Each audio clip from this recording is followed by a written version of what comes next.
함께 읽은 본 말씀을 가지고 믿고 가더니라는 제목으로 하나님의 말씀을 나누도록 하겠습니다.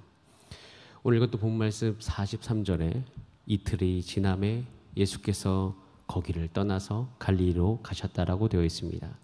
제가 여러분들과 지난주에 함께 나누면서 예수님께서는 예루살렘을 떠나 갈릴리로 가시기로 작정하시고 예루살렘을 떠나십니다. 근데 그 예루살렘으로 떠나고 이제 갈릴리로 가시는 그 중간에 사마리아가 있는데 거기를 들리시는 장면들이 우리 요한복음 4장의 앞부분에 또 중반부분에 쭉 나와 있는 것을 볼 수가 있습니다. 그래서 그 사마리아의 모든 사역을 마치시고 이제는 갈릴리로 가시는 거예요. 예수님께서는 사마리아 사역 이후에 갈릴리에 이르셨죠. 갈릴리 하면 여러분 혹시 생각나는 거 있으십니까? 갈릴리에는 정말 많은 일들이 있었죠. 그 중에 예수님께서 처음으로 표적을 베푸신 곳이 바로 가나입니다. 갈릴리 가나에 있는데 공생애를 시작하시기도 훨씬 전이죠. 어렸을 때 물을 포도주로 만드는 곳이 바로 그곳입니다. 그리고 예수님께서는 예수님의 모든 삶을 갈릴리에서 사셨고 또 더 나아가서는 30세 이후에 공생애를 3년 6개월 동안 하시면서 갈릴리에서 참 시간을 많이 보내셨습니다. 예수님께서 원래 태어나신 곳은 베들레헴이죠. 근데 베들레헴에서 태어나셨는데 헤롯 그때 당시에 예수님이 태어났을 당시에 헤롯 대왕은 이제 메시아가 오신다는 소문을 듣고 그 이야기를 듣고 그때 태어난 모든 남자아이를 다 죽이지 않습니까? 그때 그 예수님의 어머니 또 예수님의 아버지가 잠시 애굽으로 피합니다. 그리고 이제 다시 이스라엘 들어오는데 베들레헴을 갈 수 없으니 갈릴리로 가서 거기서 나사렛이라는 곳에서 지내게 됩니다. 마태복음 4장을 한번 쭉 읽어보시면 예수님께서 이 갈릴리에서 사역을 시작하시는 장면을 우리는 볼 수가 있어요. 마태복음 4장 17절에 예수님께서 천국 복음을 거기서부터 시작하셨다라고 되어 있습니다. 그리고 마태복음 4장 18절 22절에 보면 그 이후에 제자들을 부르시는 장면이 나오고요. 그 다음에 예수님께서 마태복음 23장 이후에 굉장히 중요한 예수님의 사역의 세 가지 정이 있죠. 가르치시고 선포하시고 고치시는 그 장면이 나와요. 근데 그 모든 주된 지역이 어디냐면 갈릴리예요. 우리 마태복음 4장 23절 말씀을 함께 읽어보겠습니다. 마태복음 4장 23절입니다. 시작. 예수께서 온 갈릴리에 두루 다니사 그들의 회당에서 가르치시며 천국 복음을 전파하시며 백성 중에 모든 병과 모든 약한 것을 고치시니라고 되어 있습니다. 그러니까 예수님의 시작 마태복음 4장 23절에 보면 온 갈릴리를 두 다니면서 가르치시고 모든 사람을 고치시고 전파하시는 장면이 나와요. 그런데 정말 똑같은 문장이 마태복음 9장 35절에 나와요. 꼭 복사해 놓은 것 같아요. 우리 같이 한번 마태복음 9장 35절 말씀 읽겠습니다. 시작. 예수께서 모든 도시와 마을에 두루 다니사 그들의 회당에서 가르치시며 천국 복음을 전파하시며 모든 병과 모든 악한 것을 고치시니라. 그래서 마태복음 4장 23절과 9장 사이에 그 모든 사역의 중심지가 갈릴리입니다. 갈릴리예요. 그런데 이 갈릴리의 사람들이 예수님이 거기서 사역하셨다는 건 참 받아들이기 쉬운데 예루살렘인 유대인들에게는 그럼 갈릴리는 어떤 곳일까요? 예루살렘은 굉장히 멀리 떨어져 있죠. 물론 이제 사마리아를 통과하면 그렇게 멀지 않은데 사마리아를 통과할 생각이 없으니 요단강을 건너서 가면 그래도 꽤 가야 되는 지역이 바로 갈릴리인 것이에요. 근데 그 갈릴리에 대해서 한 가지 우리가 좀 알 수 있는 것이 마태복음 4장 15절에 나옵니다. 우리 4장 15절 말씀 마태복음 읽어보겠습니다. 시작. 스불론 땅과 납달리 땅과 요단강 저편 해변길과 이방의 갈릴리요. 이 갈릴리 지역은 원래 이스라엘, 북이스라엘의 하나의 지형이죠. 즉 하나님께서 약속해 주신 그 땅 안에 포함된 곳이 바로 갈릴리입니다. 근데 그 갈릴리를 향해서 지금 마태복음의 표현이 뭐예요? 이 마태복음은 유대인들을 위해 썼잖아요. 그러니까 유대인의 세계관 속에 있는 사람들을 대상으로 쓴 복음서인데 그 유대인들에게는 지금 갈릴리라는 곳이 거의 이방 민족과도 같은 곳이었던 것이에요. 이스라엘 역사 안에서 갈릴리는 북이스라엘에 속한 지역에 있습니다. BC 937년에 이제 솔로몬의 죽음 이후에 이스라엘은 여러분 잘 아시다시피 남유다와 그러니까 남쪽 유다와 북쪽 이스라엘로 나뉘어졌어요. 근데 갈릴리가 속한 이 이스라엘은 BC 722년에 그러니까 바벨론에 의해서 남유다가 멸망하기 전에 먼저 북이스라엘이 멸망당하는데 722년에 아수르에 의해서 수도였던 사마리아가 파괴되면서 멸망당해요. 근데 그때 가장 먼저 아수르에 점령당했던 지역이 바로 갈릴리였습니다. 그래서 이스라엘에서 가장 먼저 망한 곳이 갈릴리예요. 그러니까 이방의 땅이 가장 먼저 되었던 거죠. 그리고 이제 이 땅이 역사적으로 언제 다시 한번 유대 땅으로 회복되면 BC 100년경이 되어져야 그때서야 그러니까 거의 뭐 유대 땅으로 회복되지 않다가 예수님이 탄생하시기 그 직전 100년 전에 비로소 유대 땅으로 오게 되어진 거예요. 즉 갈릴리는요 이스라엘에서 가장 먼저 빼앗기고 가장 마지막에 되찾았다. 어떻게 보면 그 하나님의 나라라고 이야기하는 정체성이 그 땅에서는 희미해져 버린 땅이 바로 갈릴리였어요. 갈릴리는 상처 많이 받고 실패와 치욕의 기억이 숨겨져 있는 땅이었던 것입니다. 그래서 이사야가 이 지역을 향해서 흑암과도 같은 땅, 사망의 땅이라고 일컫습니다. 그러니까 유대인들이 가기 싫어하죠. 왜 만나고 싶죠? 왜냐하면 그 땅을 생각하면 아픈 기억이 떠오르는 땅이었던 것이에요. 근데 그럼에도 불구하고 예수님께서는 거기에서 대부분의 사역을 보내셨어요. 거기서 선포하셨고 거기서 가르치셨고 거기서 예수님의 제자를 부르셨고 치유하셨던 것이에요. 이 사실은 저에게 굉장히 큰 의미를 개인적으로 주고 있습니다. 왜냐하면 저도 어렸을 때 이 설교를 어느 목사님을 통해 들은 적이 있는데 그때 당시에 제가 가지고 있었던 한 가지의 어려움이 뭐였냐면 제가 모태신앙이 아니라는 거였어요. 즉 제가 이제 예전에 안산에서 이제 중학교 시절을 했을 때 제가 잠시 그때 당시에는 이제 안산에 가면 중앙역이라는 것이 있는데 중앙역 위쪽으로 중앙초등학교, 그러니까 중앙국민학교가 있었습니다. 그 이후로 9단지, 8단지, 7단지 이렇게 속해져 있어요. 그런데 그때 당시 안산 동산교회는 9단지에 있었습니다. 지금은 이제 옮겨졌었는데 그때 제가 이제 잠시 중학교 1학년, 2학년 때 안산 동산교회를 다닌 적이 있었어요.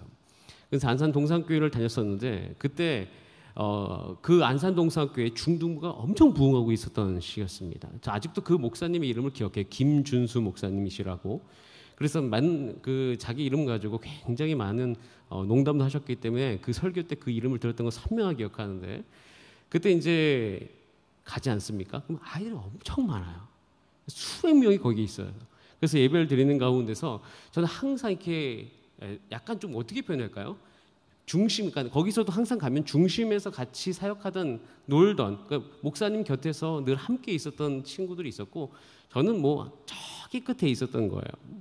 근데 어느 날 이제 수련회였는데 예수님께서 그러니까 그들도 그러니까 저는 약간 좀 분리된다는 느낌을 그때 받았거든요. 교회 처음 가서 그랬었습니다. 물론 지금 그때는 그때를 생각하면 지금은 이제 그게 하나의 과정이었다고 생각하지만 그때는 굉장히 심각했던 문제거든요.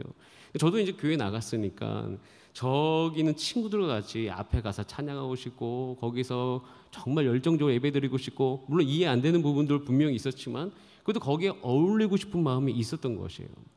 근데 그때 당시 한 설교를 듣는데 예수님께서 아까 목사님 설교요. 예수님께서 여기만 계신 것이 아니라 그러니까 이 강대상 앞에만 계신 것이 아니라 저기에도 계신다라고 설교를 하시는 거예요. 그러면서 이 갈릴리에 대한 이야기를 하셨거든요. 예수님의 마음이 어디 있는가? 예수님의 마음은 정말 내가 소외받았다고 생각하는 그곳, 예수님이 찾아가지 않는다고 생각하는 그곳, 감히 예수님께 나아가게 나 같은 존재까지도 예수님께 찾아오시나 생각한 그곳까지 이르신다라는 그 설교를 들었을 때 제가 생각이 바뀌기 시작했어요. 나에게 예수님은 오실 수 있는 분이시다. 갈릴리에서 사역을 시작하신 예수님의 모습을 보니까 저기 같이 함께하고 싶은 나의 마음을 아시는 예수님의 마음이 제 안에 느껴졌어요. 그러면서 제가 그때부터 마음을 바꾼 것이 있는데 예수님에게로 내가 다가갈 수 있다. 내가 그렇게 신앙생활을 하지 못했고 여러 가지 면에서 많이 소외된다고 생각하는 나까지도 생각하시고 찾아오신 예수님을 들으니까 제 마음 한켠에 거기서부터 소망이 생기기 시작하는 거예요. 나도 예수님을 경험할 수 있다. 나도 예수님을 만날 수 있다. 그런데 그 말씀이 이미 또 이사야 9장 1절 2절에 예언이 되고 있다는 것을 제가 발견하게 됐어요. 우리 같이 한번 이사야서 말씀을 읽어보겠습니다. 시작. 전에 고통받던 자들에게는 흑암이 없으리로다. 옛적에는 여호와께서 수불른 땅과 납달리 땅이 멸시를 당하게 하셨더니 후에는 해변길과 요단 저쪽 이방의 갈릴리를 영원롭게 하셨느니라. 흑암에 행하던 백성이 큰 빛을 보고 사망의 그늘의 땅에 거주하던 자에게 빛이 비치도다.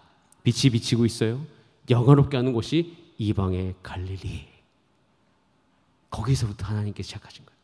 온통 소외당한 자를 향하신 그 하나님의 아버지가 드러난 곳이에요.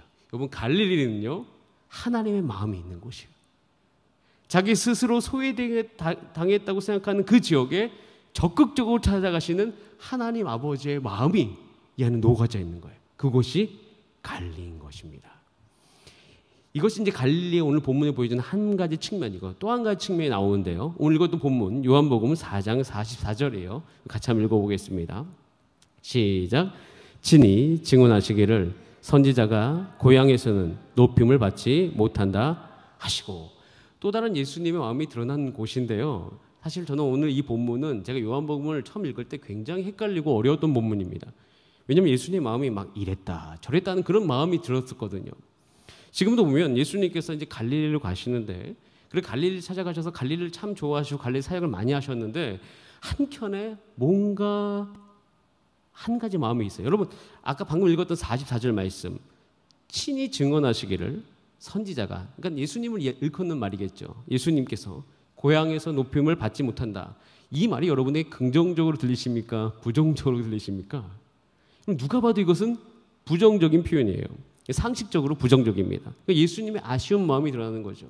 뭔가 이 고향에서 많은 사역을 함에도 불구하고 그것에 대해서 자기를 알아보지 못하고 자기가 예수 그리스도 하나님의 아들이신 걸 드러내는데 그걸 잘 못 알아보는 그런 부분에 대해서 예수님께서 이야기한다. 그러니까 이 갈릴리 땅은요, 하나님 아버지의 마음이 적극적으로 가는 곳이지만, 하지만 여전히 모든 한계를 다 가지고 있는 땅이 이곳이에요. 예수님의 가족이 있죠. 예수님의 친가족, 육신의 가족 있지 않습니까? 육신의 가족으로서 예수님을 하나님의 아들로 인정하는 것이 또 다른 한계인 것이에요.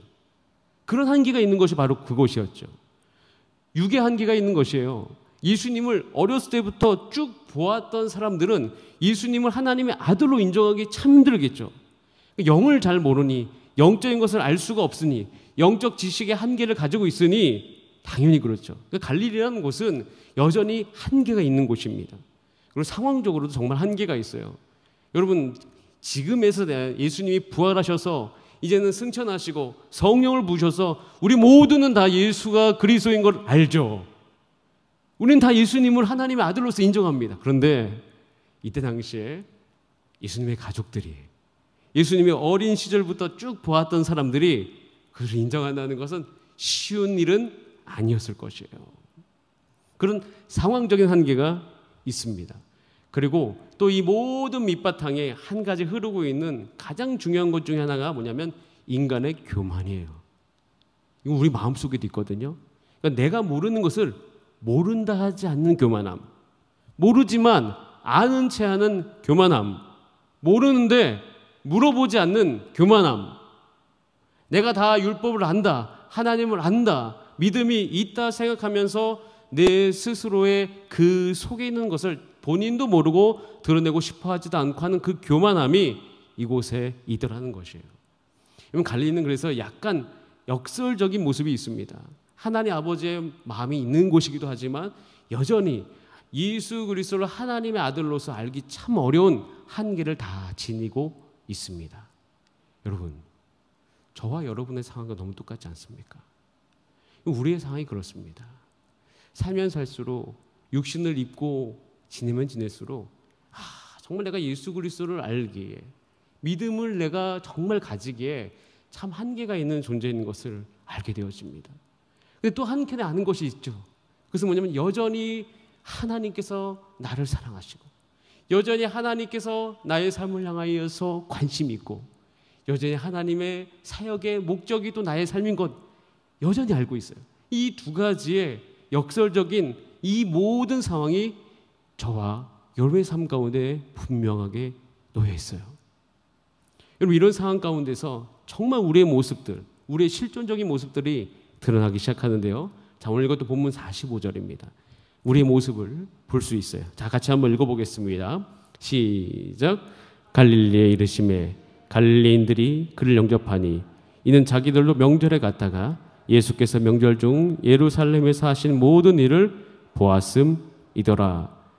저는 44절과 45절이 많이 헷갈렸습니다.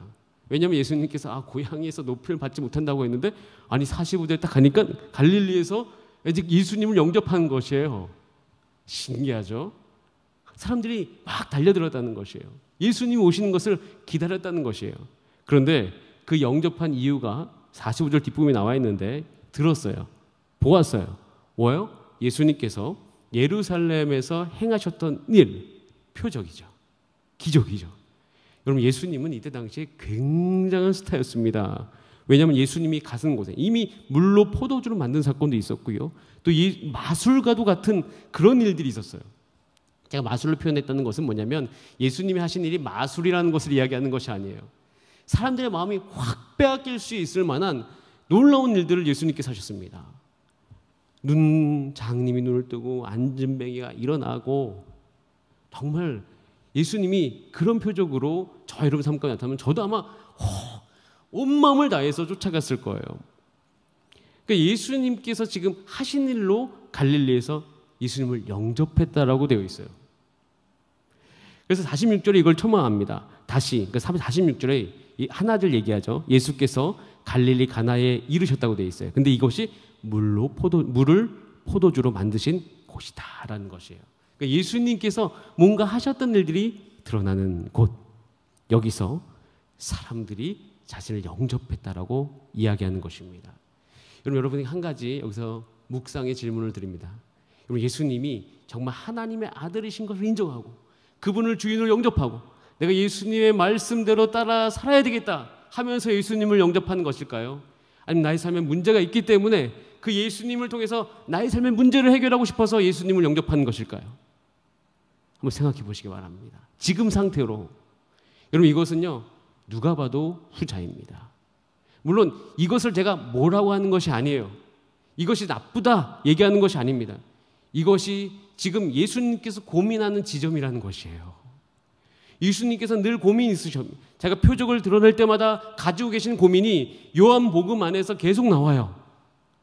이 표적을 보면서 사람들이 우아하는 건 너무 좋은데 결국 그걸 통해서 하나님을 봐야 되는데, 결국 그걸 통해서 하나님이 누구신 줄 알아야 되는데, 그리고 이들이 그런 어떤 표정에만 머물러 있는 것이 아니라 하나님의 말씀 앞으로 나와서 그 말씀을 듣고 그 말씀을 자신의 인생의 지침으로 삼고 그 말씀에 순종해서 예수님을 왕으로 모시고 살아가야 되는데, 하나님을 왕으로 모시고 살아가야 되는데 잠깐 그 표적을 맛보는 것을 맛보고 또 떠나가 버리는 거예요.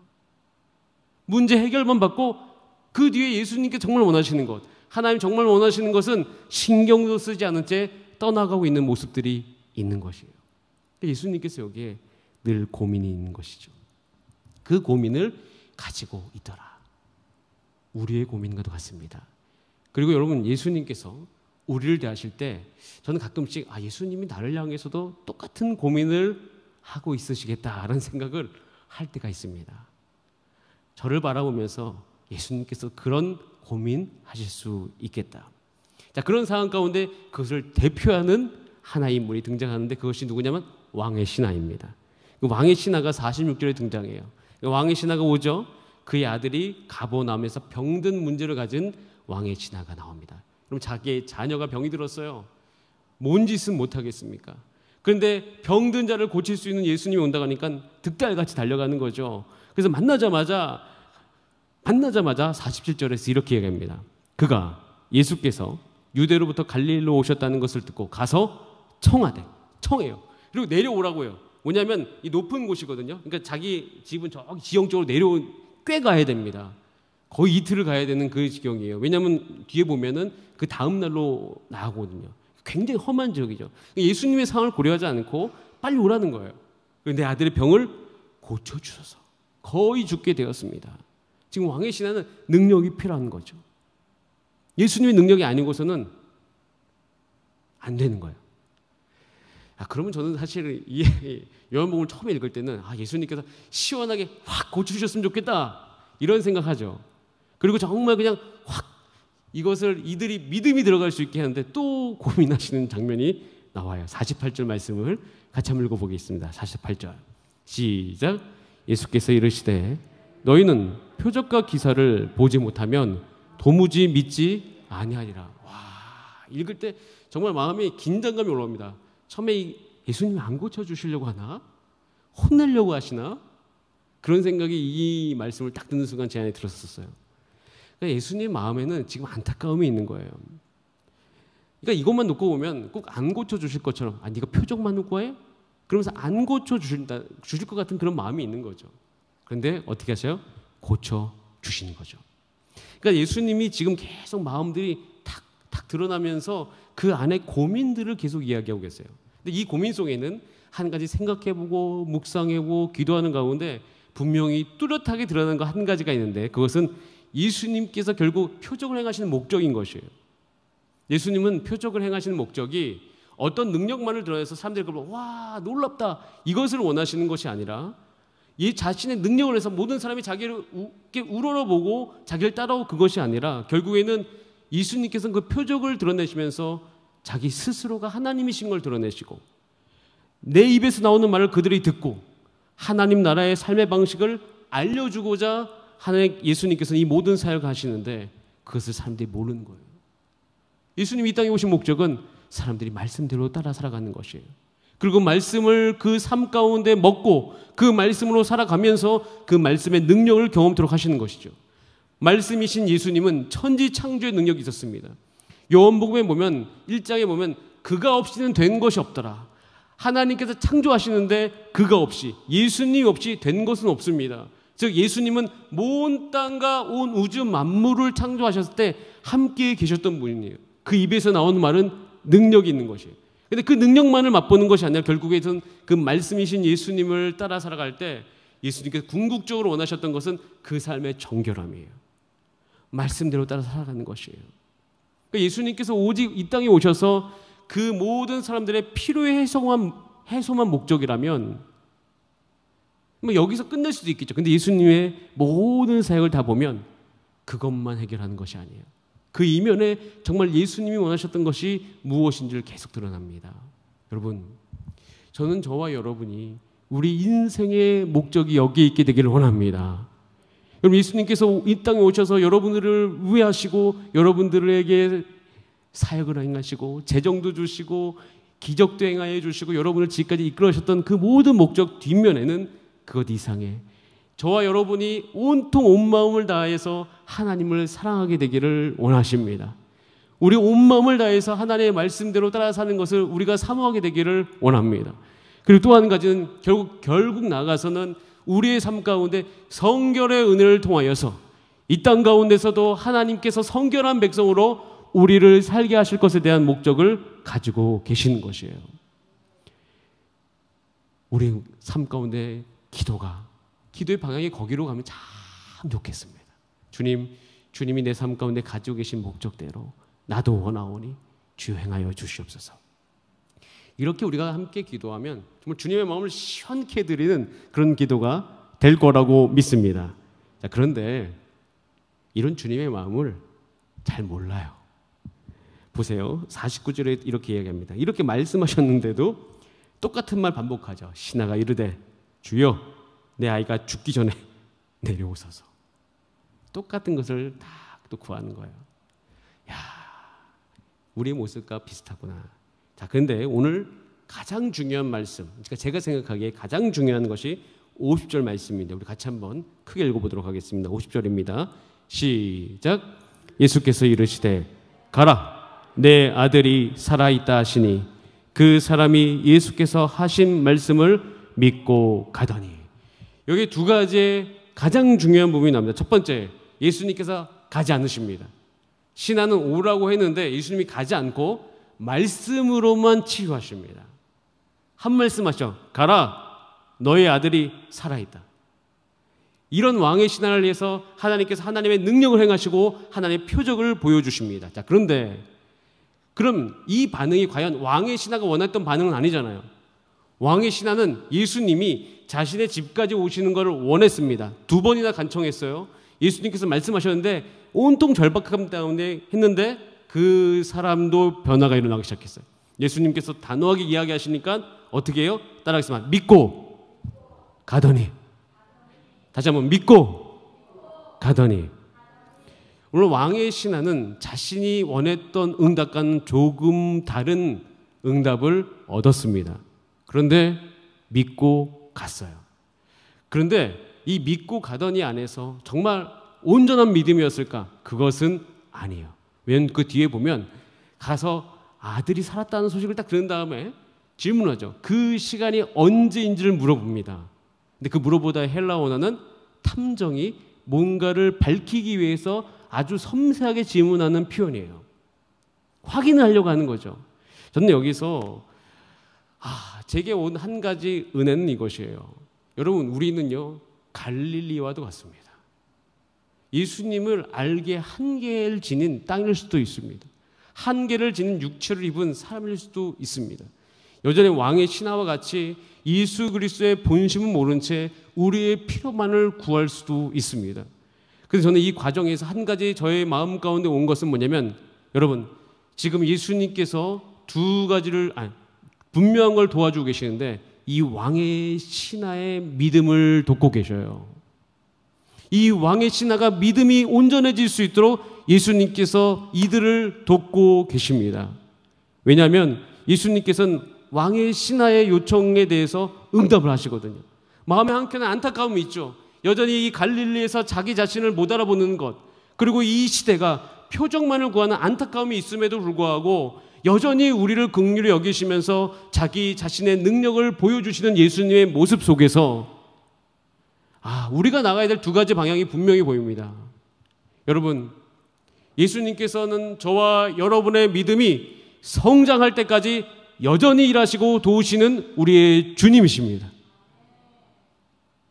예수님은 그렇게 살기로 결정하셨어요. 예수님은 그렇게 존재하시기로 결정하셨어요. 저는 고민할 때가 있어요. 내 믿음이 참 연약하구나. 내 믿음이 참 없구나. 예수님이 답답할 정도로 믿음이 없을 수 있어요. 근데 그런 그 갈릴리에 사는 사람들, 표적만을 구하는 사람들을 향해서도 여전히 주님께서는 일하고 계시는 거예요. 그 일하신 이유가 뭘까요? 이들이 믿음의 장성한 분량이 이를 때까지, 정말 이들이 온전한 믿음을 가질 때까지. 오늘 읽었던 본 말씀 53절 말씀 한번 같이 읽어보겠습니다. 53절입니다. 시작. 그의 아버지가 예수께서 내 아들이 살아있다 말씀하신 그때인 줄 알고 자기와 그 온 집안이 다 믿으니라 라고 되어 있습니다. 이때까지 예수님이 도와주시는 거예요. 여러분, 우리는 살면서 내가 참 믿음이 없구나 이런 생각이 들 때가 있습니다. 내가 이 부분에서 참 믿음이 부족하구나. 주님께서 말씀하시는 거예요. 내가 너의 믿음이 온전해질 때까지 너의 곁에 있어서 너의 믿음을 내가 성장할 때까지 돕겠다 라고 주님께서 말씀해 주셔요. 혹시 여러분들 지금 이 순간에 내 인생 가운데 이 영역에 내가 참 믿음이 부족하구나 느끼시는 분 계십니까? 여러분, 주님께서 그렇게 여러분의 믿음을 돕는 우리의 아버지가 되시는 것을 꼭 기억하시기 바랍니다. 자, 이렇게 기억한다면 여러분이 하셔야 될 것이 있어요. 이 신하가 아까 말씀드렸죠. 자기가 원하는 대답은 아니었을 수 있습니다. 근데 이 신하가 믿고 갔어요. 이것이 우리가 가운데 적용점입니다. 여러분, 우리 예배 나옵니다. 예배 때 우리가 기도하게 되어집니다. 기도하면 우리의 간구만 올려드리는 것이 아니라 주님께서 우리가 말씀하실 때가 있어요. 기도하는 중에 내 생각 속에서 한 번도 내 안에 들지 않았던 생각들이 올라올 때가 있어요. 근데 우리는 그 생각이 올 때 주저할 때가 있습니다. 내가 여기까지 해야 될까? 내가 이것까지 해야 될까? 이걸 해도 되는 걸까? 여러분께서 그런 마음이 드셨다면 예수님께서 왕의 신하에게 말씀하신 것과 똑같은 현상이라고 저는 믿습니다. 여러분, 우리가 살아갈 때 있어서 예수님께서는 말씀도 하셨지만 왕의 신하에게 가라고 하셨어요. 그 왕의 신하가 어떻게 했어요? 믿고 갔어요. 여러분, 우리 삶 가운데 우리를 도우시는 예수님을 신뢰하고 우리가 또 해야 될 것이 있어요. 우리가 예배 때마다, 찬송을 부를 때마다, 기도할 때마다 우리 안에 하나님의 은혜로 믿어지는 은혜가 있을 수 있어요. 내가 믿지 못했어요. 우리 가정에 병든 분이 있는데 그 병든 분을 위해서 기도해야 될 믿음이 없었는데 어느 순간 예배 때 그분을 위해서 기도해야 되겠다는 마음이 생겼어요. 그럼 어떻게 하셔야 돼요? 가셔서 믿고 그분을 위해서 기도해야 되실 줄 믿습니다. 여러분, 우리가 영혼을 섬길 때요, 그 영혼이 사랑이 안 되어져 가서 그 영혼을 품지 못해서 괴로울 때가 있습니다. 근데 예수님께서 마음을 주셔요. 예배 때 그 영혼에게 전화를 해라, 그 영혼에게 밥을 사라, 그 영혼을 위해서 찾아가라 라는 마음을 주십니다. 그러면 곤란해요. 마음이 곤란할 때가 있더라고요. 근데 어떻게 해야 됩니까? 믿고 가야 됩니다. 그 예수님의 말씀을 믿고 가면 놀라운 것은 거기에서부터 하나님의 역사가 일어나는 줄 믿습니다. 그래서 우리는 부족해요. 부족하지만 우리가 예배에 나올 때마다 하나님께 주시는 믿음으로 우리가 갈 때, 그럼 거기서 예수님께서 이렇게 말씀하셨는데 이렇게 온전해졌구나, 그러면서 내 안에 믿음이 자라가기 시작하는 거죠. 예수님께서 여기까지 해주실 수 있는 거예요. 내가 이 사람을 품을 수 없다고 생각했는데 이 사람까지 품게 해주시는 놀라운 하나님의 은혜가 있구나. 내 안에 이 코로나19 시기 가운데 사랑이 싹틀 수 없고 사람들을 위해서 영혼을 섬길 수 없는 마음이 내 안에 있었는데 믿고 갔더니 거기에서부터 하나님의 은혜가 있구나. 우리가 9월달을 보내고 있습니다. 우리는 2022년에 대해서 우리가 준비해 갈 때 저는 믿음이 회복되어져야 될 9월이라고 믿습니다. 믿음이 회복되어져야 돼요. 하나님께서 다시 한번 이 둔촌동 땅 가운데 하나님의 역사를 이루실 믿음이 회복되어져야 돼요.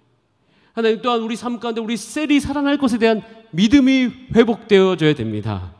그리고 무엇보다도 다음 세대를 향해서 우리가 지금까지 해왔던 것 때문에 믿음이 많이 무너져 있던 것이 있다면 믿음이 다시 일어나야 되는 것이에요.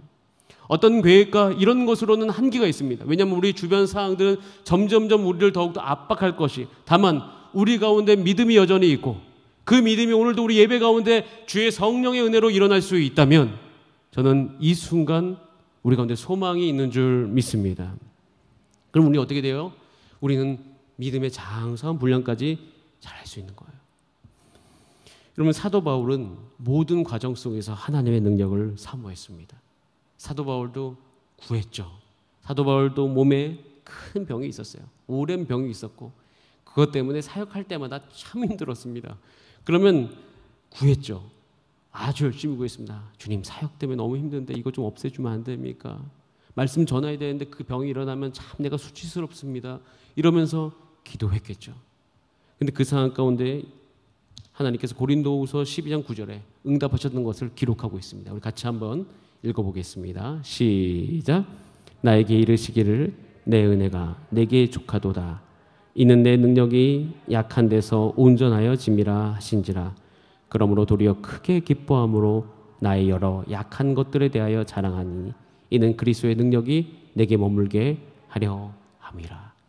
사도 바울도 이 다 갈릴리와 같은 마음이 있습니다. 하나님을 함께 계시지만 자기도 연약함이 있죠. 늘 한계를 극복했던 사도 바울의 모습이 나와요. 사도 바울은 믿음이 성장한 것이에요. 그래서 이야기하는 거예요. 너는 믿음의 장성한 분량이 이르는 데까지 성장하라고 이야기한 건 뭐냐면 사도 바울도 믿음이 그렇게 자라갔기 때문입니다. 믿을 수가 없는 거죠. 아니, 기도하면 나야지 그게 믿음인데 낫지 않는 것이 믿음이라고 하니 도대체 하나님께서는 어떤 뜻을 갖고 계신지 모르는 거예요. 근데 그것을 나중에 알게 된 거죠. 내 은혜가 내게 충분하구나. 그리고 이 연약함 때문에 내가 죽게 구하니 이것이 오히려 내 몸속에 하나님의 능력이 나타나는 통로이구나. 그래서 어떻게 돼요? 믿음이 더 성장하죠. 도리어 내가 크게 기뻐하고 이 약한 것에 대해서 자랑하는 믿음까지 이르게 되는 거죠. 왜? 이것이, 내가 이 지병을 갖고 있는 것이 그리스도의 능력이 내게 머무는 통로임을 아는 믿음까지 성장한 것입니다. 여러분 안에도 지금 이런 과정이 있을 수 있습니다. 저는 우리가 연약하고 우리가 믿음이 부족하고 주님이 다 아신다고 생각합니다. 물론 안타까워하실 때도 있죠. 근데 그 안타까움 때문에 오히려 우리가 어려울 수도 있는데 주님은 늘 가까우시는 거예요. 이 본문 말씀을 통해서 제게 주셨던 음성은 겁니다. 내가 너의 믿음을 돕겠다. 너의 믿음이 온전해질 때까지 내가 함께 하겠다. 그러니 너는 오늘도 이 예배 가운데 믿고 너의 삶의 자리로 가서 그 믿음, 주님께 주신 믿음 가지고 한 걸음 한 걸음 나아가도록 하여라. 그렇게 주님께서 저와 여러분 가운데 말씀하시는 줄 믿습니다. 그래서 여러분 이 시기 가운데 여러분 이 주님의 은혜로 말미암아 믿음 가운데 거하시는 여러분 되시기를 원합니다. 예수님께서 이 일들을 계속 반복하십니다. 이제 오늘 말씀 마무리하면서 다음 주에 여러분들과 5장을 나누시는데 예루살렘으로 다시 돌아가십니다. 거기서 예수님께서 정말 새로운 국면으로 일하시는 것을 보게 되어집니다. 우리 오늘 함께 기도합시다. 저 여러분의 삶 가운데 주님께서 늘 새롭게 일하시는 주님으로서 다가오실 줄 믿습니다. 그럼 이 금요일 저녁에도 여전히 일하시는 그 주님을 알미암아 넉넉히 오늘도 회복하시고 그 안에서 승리하시는 저 여러분 삶이 되기를 원합니다. 우리 함께 찬송하고 기도하시겠습니다. 제가 사실 오늘 처음에 준비했던 찬송은 찬송가 374장입니다. 제가 이제 연습하다가 안 부르기로 결정했습니다. 이게 처음 불러본 거고 좀 어렵더라고요. 그런데 여러분들에게 오늘 좀 부탁드리는 것은 집에 가셔서 유튜브에 보면 찬송가 374장 해서 김도연이라고 치면 음악이 나올 거예요. 찬송가가. 가사가 너무 좋거든요. 그래서 가사를 쭉 들으시면서 집에서 묵상해 보실 수 있는 은혜가 있기 원하고요. 오늘은 대신 약할 때 강함 대신에 우리가 나 잘 아는 찬양 같이 부르면서 우리의 삶을 주께 위탁하는 시간 갖도록 하겠습니다. 우리 다 함께 찬송하시겠습니다.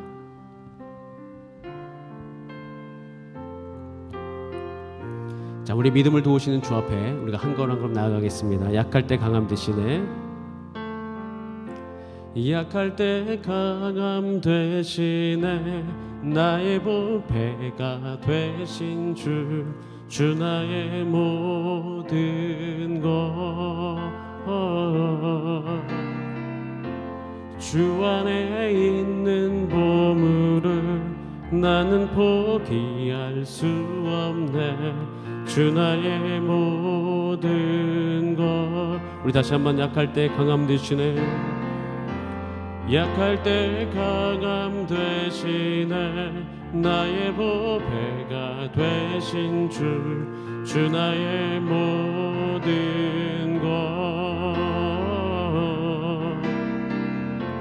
주 안에 있는 보물을 나는 포기할 수 없네. 주 나의 모든 것. 예수 어린 양, 예수 어린 양, 존귀한 이름.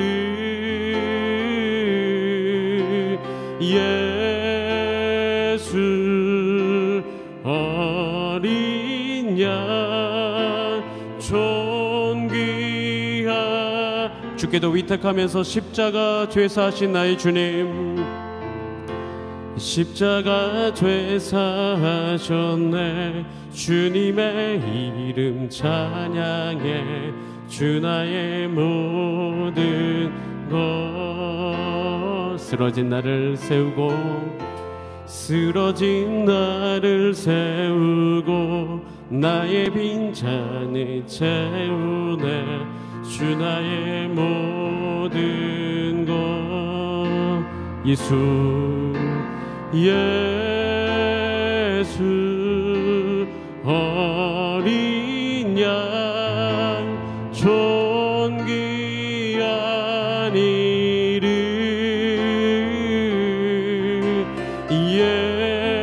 예수 어린 양, 존귀한 이름. 우리 다 함께 기도하십니다. 기도하실 때 기억하겠습니다. 나의 믿음 약할 때 붙드시는 주님, 마귀가 나를 꾀일 때 나를 붙드시는 주님, 주님이 아니면 우리가 서지 못하오니 주여 믿음이 없을 때 오셔서 우리 믿음을 도와주시고 여전히 우리 가운데 주님 말씀하시고 믿음대로 살아가며 온전한 믿음에 이르기 원하시는 하나님, 우리 삶 가운데 믿음이 회복되게 하소서. 우리 다 함께 주여 한번 부르신 다음에 합심으로 저 앞에 기도하시겠습니다. 주여